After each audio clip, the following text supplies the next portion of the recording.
হযরত আজাজিল থেকে লানতুল্লাহ পর্ব ৬। হযরত আজাজিল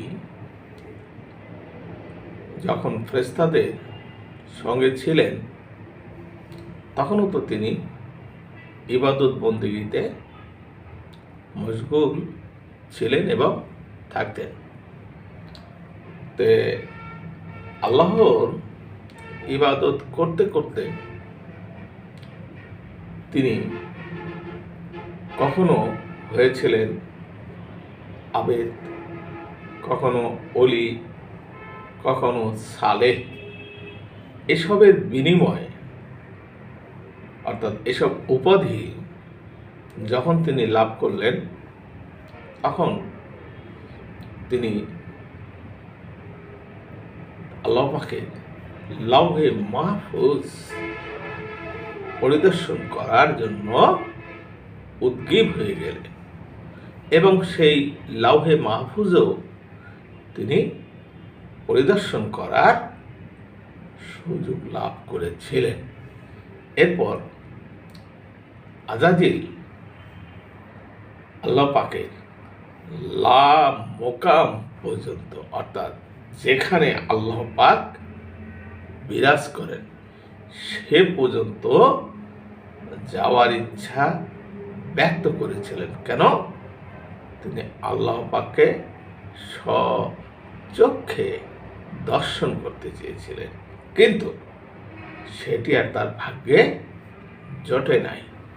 কারণ আজাজিল লামকাম পর্যন্ত যদি লামকাম পর্যন্ত পৌঁছে যায় তাহলে যে আল্লাহ পাকের আদম সৃষ্টির রহস্য হয়তোবা আজাজিল বুঝে যেত, এটা আমি মনে করি। তাই আজাজিলের পক্ষে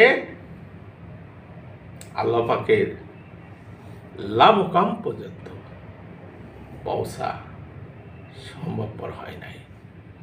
কারণ এখানে আল্লাহ পাক ইচ্ছা করলে আজাজিলের সব কিছুই তিনি পূর্ণ করে দিয়েছেন। শুধু একটি জিনিস অপূর্ণ রেখেছিলেন, আল্লাহ পাকের দর্শন লাভ করাটা। নইলে আজাজিল আপনার ফেরেশতাদের জগতে যাওয়ার পর যখন এত ইবাদত বন্দি করতেছিলেন, আল্লাহ পাক তার ইবাদত বন্দিতে খুশি হয়ে ফেরেশতাদের সর্দার পর্যন্ত যেহেতু তিনি পাঠিয়ে দিয়েছিলেন। হ্যাঁ, এই আজাজিল যা বলতো ফেরেশতারা তাই শুনতো। ফেরেশতাদের বস ছিল। আজাজিলের হুকুম তালিম করত ফেরেশতারা।